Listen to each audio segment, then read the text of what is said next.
I'm super excited that you guys are joining me today. Thank you so much. I've got Jocelyn Reeves here today with me as a guest. She's got a Master of Public Health in Environmental Health and Social and Behavioral Sciences. And she's got a practice called Cultivating Confidence Daily. And she's going to help us take a look at why some of the behaviors we have in clutter and hoarding and saving too much stuff could possibly be jeopardizing our confidence, and why sometimes we second guess ourselves and the things that we're doing. Okay. Please help me welcome Jocelyn Reeves. Jocelyn, how are you today? I am doing so well, Angela. Thank you for having me. I come from a background of people with hoarding tendencies, and so does my husband. And so when we combined our lifestyles together, we just had this innate opportunity to just collect things and we just hang on to them for forever. And we still have shreds of that in our lives. We've said goodbye to a lot of stuff. We've been honest about some stuff.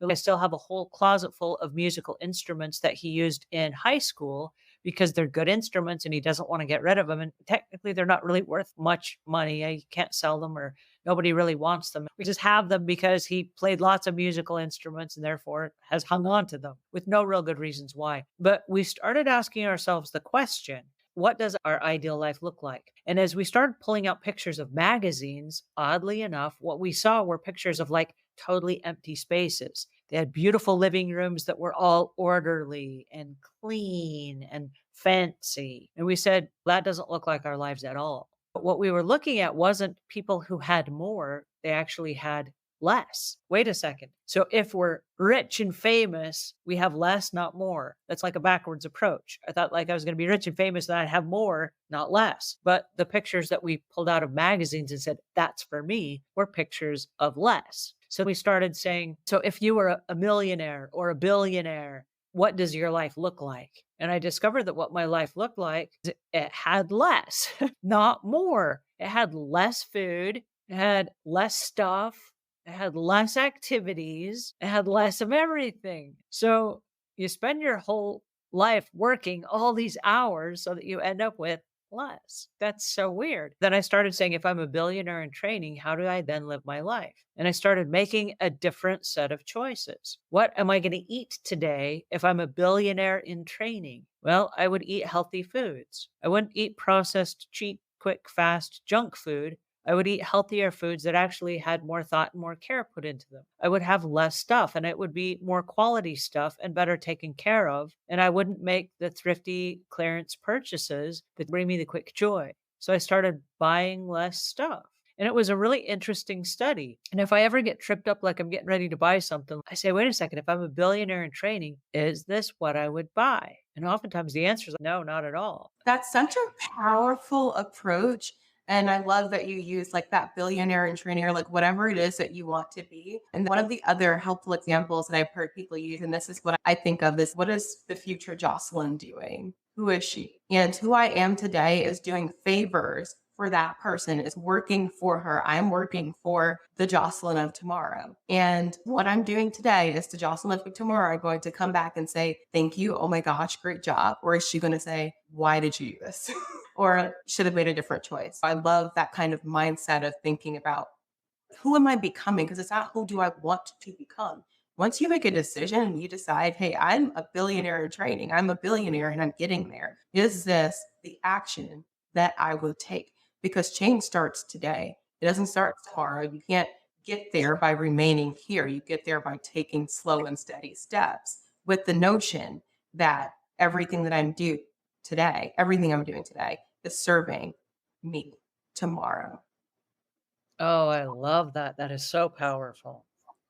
And I think it goes not just with the things that we do, but the things that we own and the things that we let go of. And I know that for me, I've had lots of things in my life that were useful, super useful. And I took really good care of my stuff because growing up, we didn't have a lot of money. And so hanging on to your stuff and taking really good care of it was key to making it last. And so I've taken really good care of all the stuff I've ever owned. And letting go of it is hard. But I had to come to the realization that is my future self going to thank me? I have to look at some of the stuff I have and say, hey, I took really good care of that and it served me for a really long period of time. And now that my life has pivoted and I'm doing different things in my life, this part of my life is over and I'm okay with that. I'm never going back to that phase of my life. And these things that I've been hanging on to and taking such good care of, I'm now no longer a good steward of those things.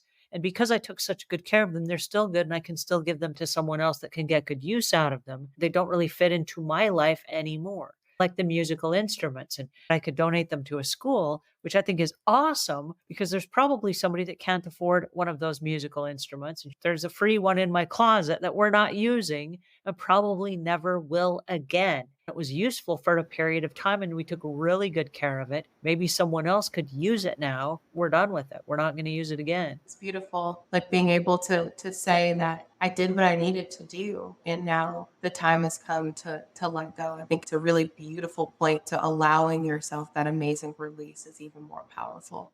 So tell our listeners where they can go to find you. So for all thing confidence, you can go to cultivatingconfidence.daily.com. That's cultivatingconfidencedaily.com or on Instagram at confidence daily. And if you're looking for a coach to help you make a difference in chipping away at your big, hairy, audacious goals, head over to coachedit.com. That's COACHEDIT.com. Thank you so much. I really appreciate our conversation today. I'm going to put that up on the screen there and then also leave the other links in the notes below. This was absolutely awesome. And thank you, Jocelyn Reeves, for joining us today. I've learned so much from you and I appreciate your time and attention.